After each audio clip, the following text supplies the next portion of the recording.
Siyabonga abazalwane sisosukwini lethu lokugcina lwePhasika. Lesi sikhathi engisukuma ngaso isikhathi engabe siyaphuma ngaso. But ngiyacela ningibekezelele nje imzuzu egameni lika Jesu ngizokhuluma kafushane mase ngiyanidedela. Sanibonani. Hallelujah. Siyambonga kakhulu bazalwane uNkulunkulu ohambe nathi lezi inkonzo zePhasika iqala. Ngiyazi ukuthi sekubongiwe kodwa ngiyathanda nje ukunibonga bazalwane nonke. Ikakhulukazi laba abaqeda usuku lesithathu sila. Sibe nesikhathi semvula nesikhathi sodaka kule ndawo kodwa nabekezela bazalwane. Neza la ukuzokhonza uNkulunkulu. Ngiyacela nishayeleni izandla nje ezinkulu egameni lika Jesu. Ubaba umpostoli uNxumalo uwenza umsebenzi wami namhlanje wabalula ngoba ungene cishe wathi ukugamanxa emiyalezweni wami wosuku. Engifonela izolo ntambama ngiyasho ngithi hey ungene wazi wathi ukulunguza impela. But siyambonga kakhulu uNkulunkulu ngalokho. Ngathi wayazi ukuthi kulesi sikhathi sothola isikhathi esisincane kakhulu. Hallelujah. Ngiyacela siyene emabhayibhelini ethu bazalwane. Sifunde incwadi kwabaseKolose. Sifunde incwadi kwabaseKolose chapter 2. Colossians chapter 2. Ungifundele sithe from verse 13. Ngina into bazalwane ethi kuhle masihlangene osukwini oluhle kanjena noma kulezi insuku ezinhle kanje zePhasika. Siqonde kahle ukuthi uNkulunkulu why esinikeze lezi insuku. Uma umuntu edalwe uNkulunkulu wonile kuNkulunkulu. Uthi uNkulunkulu uma nike nadla lesi sithelo niyakufa nokufa. Angithi bazalwane. Manje uAdam wadla. Ngesikhathi esedla wayeseba umuntu ofayo. Uma sizalwa thina sonke kuzalwa abantu abafile. Uke washo ubaba uNxumalo ukuthi sizalwe sonke saphuma negazi lesono. Sanibonani bazalwane. Manje uma umuntu ephila as long as engazani noJesu kuphila umuntu ofile. Ngoba uNkulunkulu uthi umuntu uyakufa nokufa. But siyambonga uNkulunkulu osilethele inkosi yethu Jesu Kristu ukuthi eze emhlabeni azositakula ekufeni kwethu. Sanibonani bazalwane. Manje silana kuhlangene abantu abatakulwa ekufeni ekufanele ngabe siyikho. Ngicela ungifundele from verse 13 sithembile.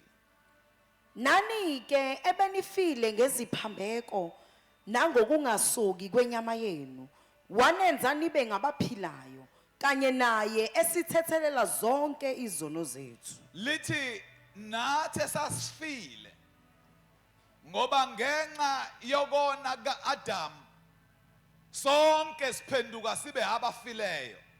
Aw hallelujah.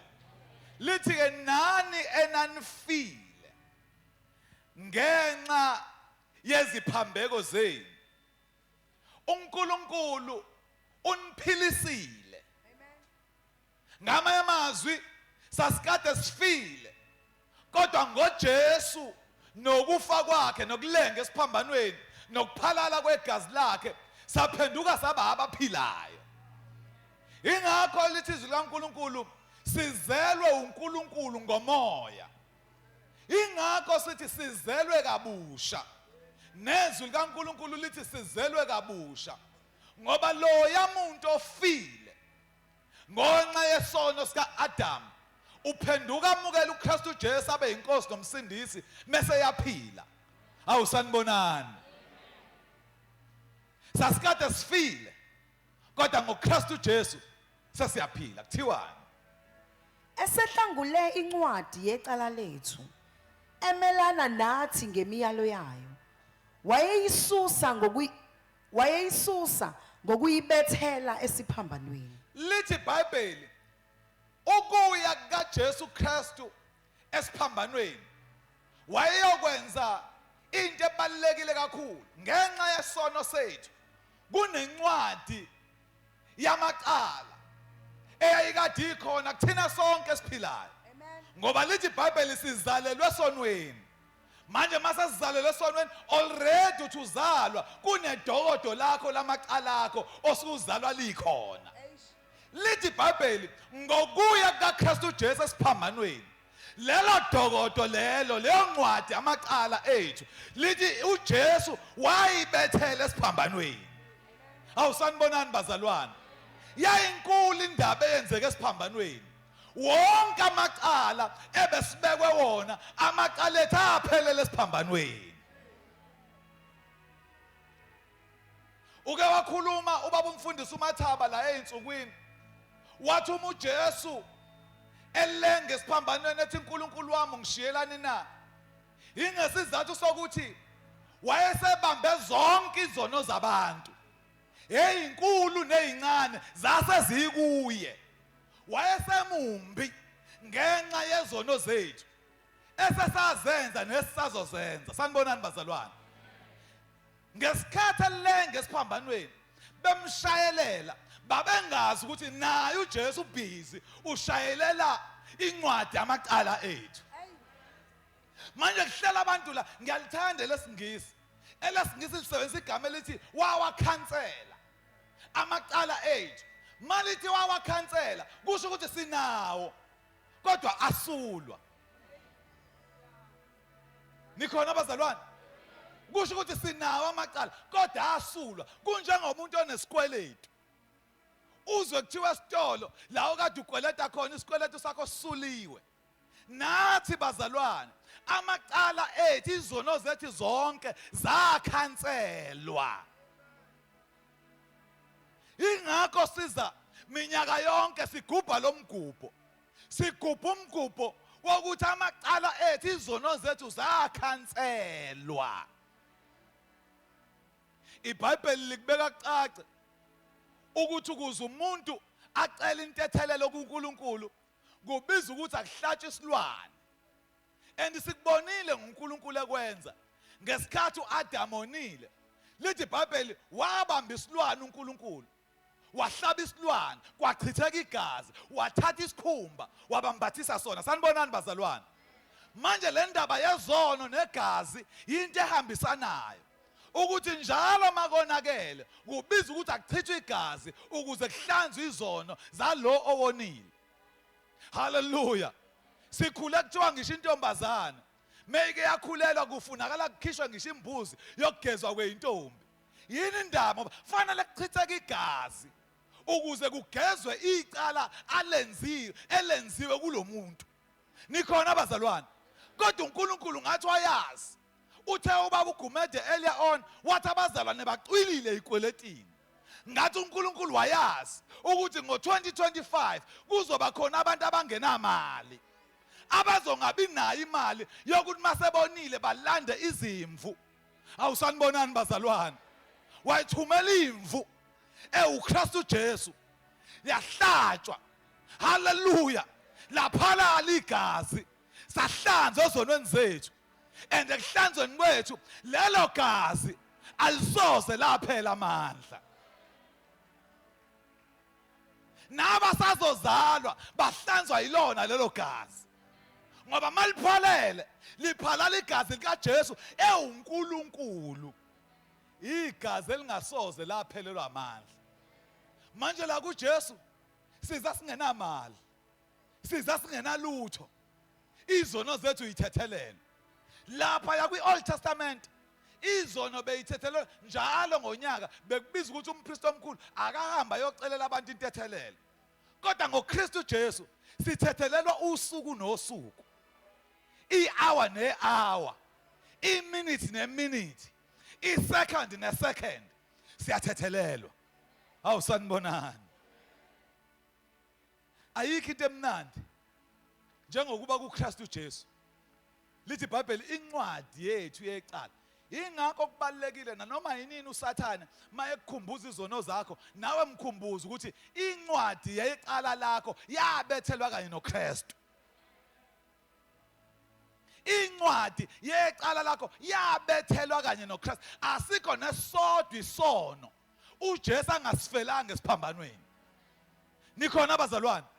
And leyo nto leyo ayisinikeza igunya lokona. Kodwa into ekufanele siyazi thina ukuthi zonke izono zethu zathethelelwa. Kuthiwa ngiqedela Sithembile. Phucile ababusi nabanamandla izikhali wabathela ngehlazo obala ebanqoba ngaso. Abanamandla lithi iBhayibheli wabaphuca izikhali. Bazalwane sihamba thina sesabi umuntu ngoba basihlaselayo baphuca izikhali. Baphuca ngisho izikhali zezono zethu, ngisho ezokusikhumbuza izono zethu. Nikhona abazalwane? Lithi wabaphuca wabathela ngehlazo emini kaBha kubuka abantu. Awumkhulu umsebenzi owenziwa uJesu esiphambanweni. Manje thina senza lezi insuku kube ngathi ezokugida nje. Uyazi mangase ngiqala iculo manje sigide. Kungagidwa ngingavuka ngisho sekhathele. Ngoba lezi insuku abantu bacabanga ukuthi insuku zokuchwechwa nezokuthomoya. Insuku lezi zesikhumbuzo ukuthi ngolunye usuku kwake kwehla uNkulunkulu uqobo lwakhe wezemhlabeni wazolenga esiphambanweni kwaphalala igazi lakhe ukuze mina nawe sihlanzwe ezonweni zethu. Insuku lezi kufanele zisikhumbuze ukuthi salwelwa onamandla, salwelwa umnini mandla onke. Hawu haleluya, hawu haleluya. Awumthinta umakhelwane ekhumbula. Le ndaba yephasika akuyona ngisho nendaba yethu thina abafundisi, kodwa indaba kaKristu Jesu. Nikhona abazalwane? Yasakusiyona indaba yethu kodwa ingoKristu Jesu negazi lakhe, ngoba igazi yona into ekade ifuneka lapha kuKristu Jesu. uJesu bengalenga esiphambanweni as long as igazi lingaphumanga kunomsebenzi omningi obungekuze wenzeke. Khona iculo saselicula kudala elalithi ewe kungegazi, ngoba sihlangene la kungegazi bazalwane. Cela ungifundele Sithembile abasefeso chapter 1 ungifundele verse 5 uyibambe ku7. Wasimela ngaphambili ukuba sibe ngabantwana kuye ngoJesu Kristu, njengalokho kwaba kuhle kuye ngentando yakhe. uNkulunkulu lithi iBhayibheli wasimela ngaphambili wasenza ukuthi nathi sibe ngabantwana ngaye uKristu Jesu. Into ekwenza ukuthi ube umntwana kaNkulunkulu ilento yokuthi wena wamukela uJesu abe inkosi nomsindisi. Mawumamukela uJesu umfaka kuwe naye aphinda ahlale kuwe. Athi yena hlalani kimi nami kini. Once wahlala kuye naye wahlala kuwe. Uma eya kuNkulunkulu uya nawe. Haya nikho namhlanje. La uJesu akhona nawe ukhona. Kodwa kubiza ukuthi mamukele. Umfake kuwe enhlizweni. Na uthi nami ngihlala kuwe wena mawuhleli kimi. Manje la uJesu akhona nathi sikhona kanye naye. Uma lithi sikaNkulunkulu ungakwesokunene sikaNkulunkulu nathi futhi sikhona lapha. Amen wena umncane. Amen wena ngathi aninayo isho. Funda Sithembile. Ukuze kutuswe inkazimulo yomusa wakhe asiphe wona ngesihle ngaye othandiweyo. Ukuze kutuswe umusa wenkazimulo asiphe wona siphiwe bazalwane umusa naku kusindiswa kwethu bazalwane lithi iBhayibheli kwenziwe kwawumusa ukuze angabikho zibongayo mawusindisiwe kusho ukuthi wamukela umusa kaNkuluNkulu kodwa futhi umusa kaNkuluNkulu awupheli uzulazula emakhanda abantu abangakomamukela uKristu Jesu abe inkosi nomsindisi nabo meme ngase bayamukela umusa kaNkuluNkulu bamukela uKristu Jesu nabo babalwa la esibalwa khona nathi haleluya haleluya ngiyanifisela bazalwane ukuthi masihlangana 2026 siye phasikeni sihlangane sinokuqonda ukwenzakalani size sigubhe lomkhosi thiwani esinokuhlengwa kuye ngegazi lakhe lithi iBhayibheli sinokuhlengwa sinokuphulwa sinokutakulwa ngegazi likaJesu ngamanye amazwi igazi likaJesu liyatakulana futhi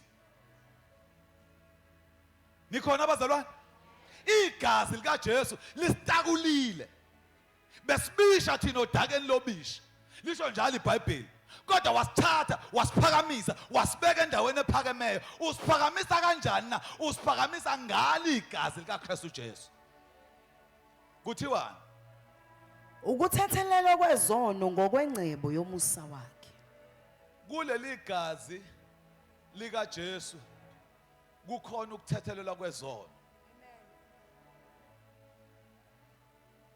kuleli gazi likaKristu Jesu kukhona ukuhlanzwa kwezono khona umhlabelelo sasuhlabela kudala owuthi nganginezono zahlanzwa sasinezono bazalwane kodwa ngesikhathi samukela uJesu zahlanzwa masamukela samukela uJesu hayi igazi likaJesu masamukela uJesu uza full package once wamukela yena igazi lakhe liyakusebenzela kodwa samukela igazi ngisho sithandaza egameni likaJesu hayi egazini likaJesu ngoba already once wafaka igama likaJesu kwenza wonke umsebenzi opheleleyo ngomusa wakhe omningi lithi iBhayibheli ngokwengcebo yomusa wakhe uNkulunkulu bazalwane ucebile emseni ayangizwa namhlanje uNkulunkulu ucebile emseni umusa wakhe wanele wonke umuntu kuthiwani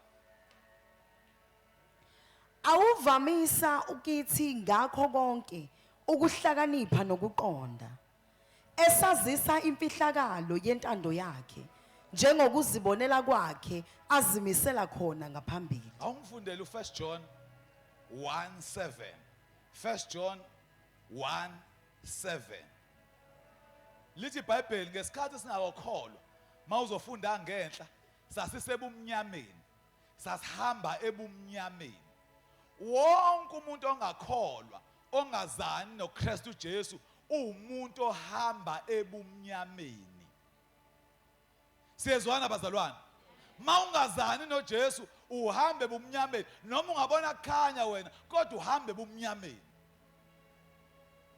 verse 7 kepha uma sihamba ekukhanyeni njengalokhu yena uqobo esekukhanyeni khona sinenhlanganyelo omunye nomunye negazi likaJesu indodana yakhe liyasihlambulula ezonweni zonke niyayizwa leyo ndaba bazalwane niyayizwa leyo ndaba lithi iBhayibheli mase samukele yena uKristu Jesu siphenduka sibe abantu abahamba ekukhanyeni ngoba yena uKristu Jesu usebukhanyeni futhi ungukukhanya into eshintsha indlela umuntu ayihambayo ikhanye ukuhamba unaye ekuwe nawe ukuye kushintsha indlela oyihambayo iphenduka ikhanya awuyiphinde futhi sithembile kepha uma sihamba ekukhanyeni njengalokhu yena uqobo esekukhanyeni yena uKristu Jesu usekukhanyeni khona sinenhlanganyelo siphenduka nathi sithembile sibe abantu abahamba ekukhanyeni ngoba yena ukithi nathi sikuye la akhona uJesu nathi sikhona amen hayi bazalwane ngathi aninayo isho la uJesu akhona, la uJesu ahamba khona, nathi sihamba khona. Lithi ke iBhayibheli nathi siphenduka sibe abantu abahamba ekukhanyeni. Mase lithi siphenduka sibe abantu abanokuhlanganyela naye. Ngenhla isivezela indaba yokuthi uJesu akahlangani nabantu abahambe ebumnyameni. Kodwa ngokumamukela uJesu abe inkosi nomsindisi, lithi ke sesikwazi ukuhlanganyela kanye naye. Into esenza sidle isidlo senkosi ingoba vele sihlanganyela kanye naye ezintweni zonke.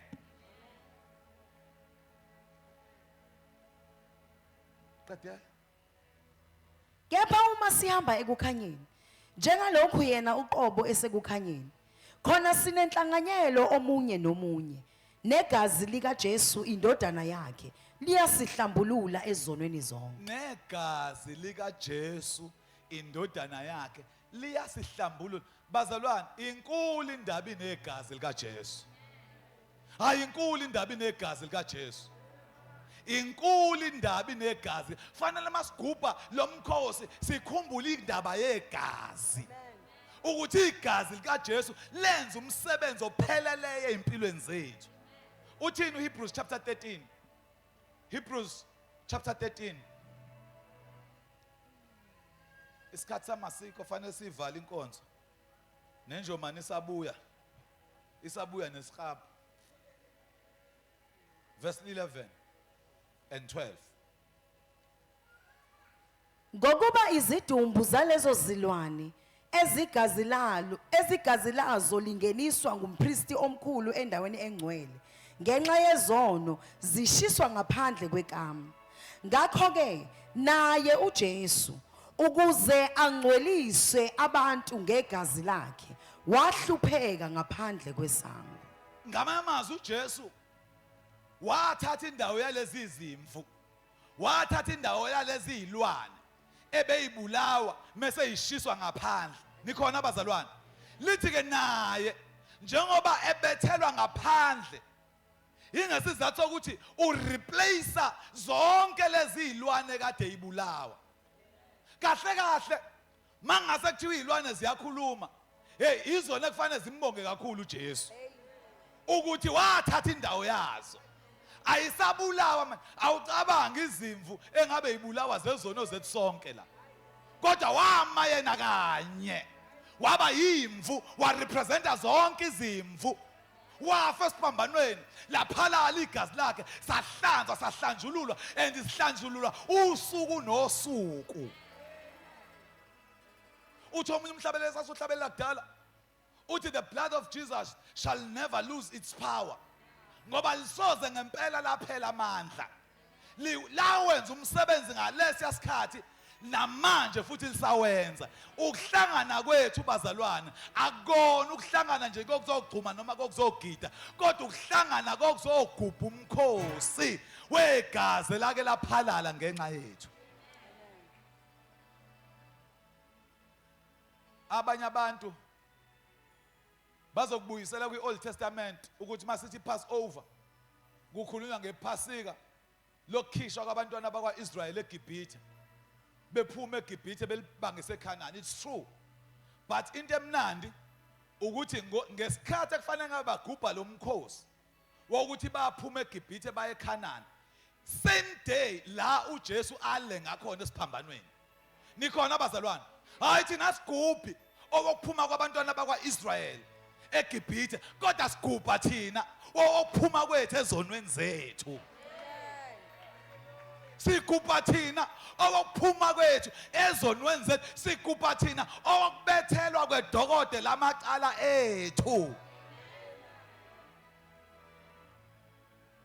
Nathi sigubhele ethi iphasika. Hallelujah. Oh yes, sigubhele abantwana bakwa-Israyeli, ama-Israelites angagubhela asihlangene nelawo, thina sigubhele ethu. Awumthinti umakhelwane ungadlala abantu, ungadidwa abantu, sigubhele ethu nathi.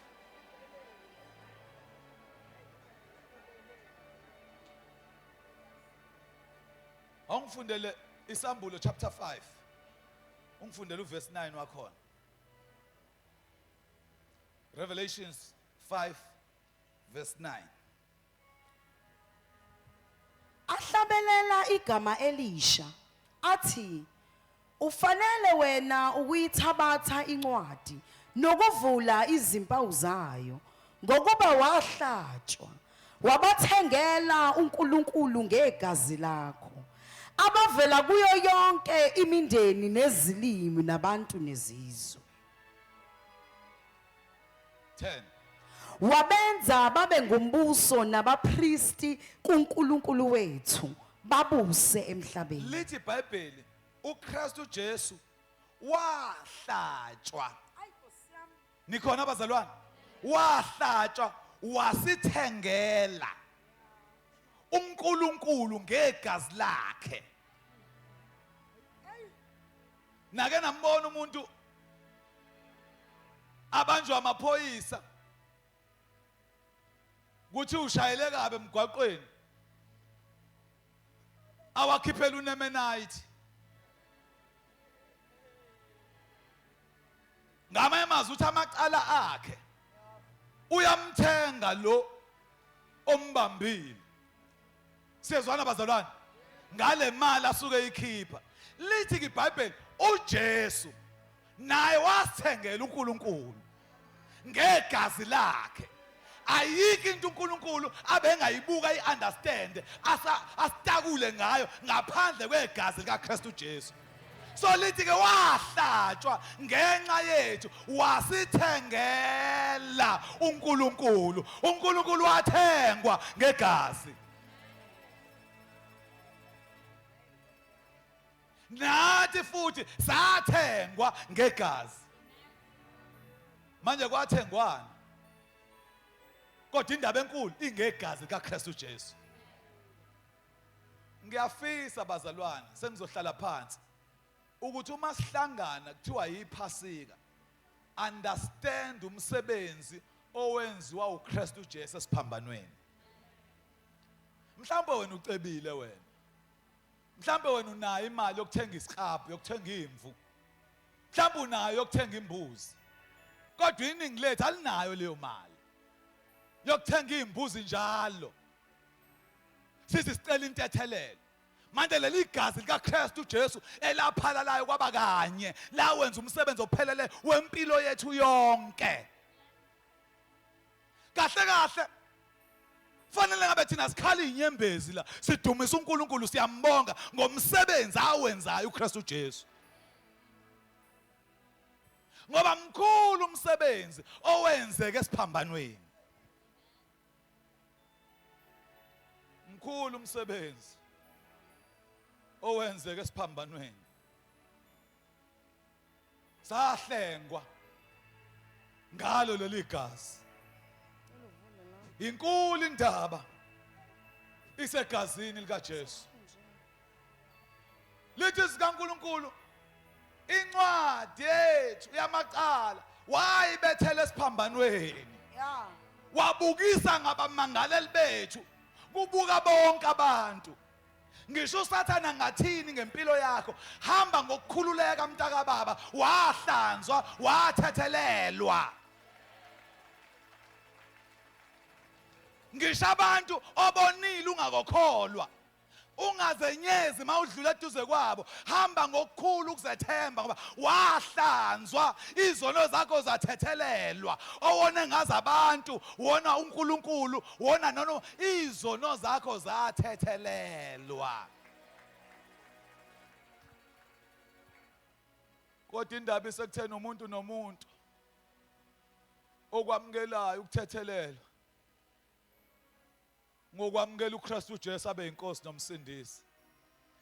Bakhona abantu abanikezwayo uJesu kuthiwe nanga uJesu umuntu angamfuni uJesu angamthathi. Manje singahlangana la sigide sonke kodwa asifani bazalwane, asifani. Abanye banokuhlanganyela kanye naye uKristu Jesu, abanye abanakho. Lithi iBhayibheli yena uKristu Jesu uNkulunkulu weze emhlabeni embatha ubuNkulunkulu wasithatha thina wasiletha kuye saphenduka nathi saba abantu abembatha uNkulunkulu. Manje yonke into eyenzeka kuKristu Jesu yenzeka nakithi uqobo lwethu. Thina sinjenge glove thina. Sinjenge sandla thina eglavini. Makuthiwa kumakhaza umuntu ofaka iglove walifaka ejazini wakhe elifudumeza nalo ijazi nayo iglove nalo lithola selifudumala kanye nesandla. Nathi ke sinjalo kuKristu Jesu. Sembethe uKristu. La uKristu akhona nathi sikhona futhi. Lo Kristu Jesu onamandla oNkulunkulu kwenza ukuthi nathi sibuyele kuleyanto uNkulunkulu ayekade menze ngayo umuntu. Elithi iBhayibheli umuntu wayenziwe waba ngaphansana kancane nje kaNkulunkulu.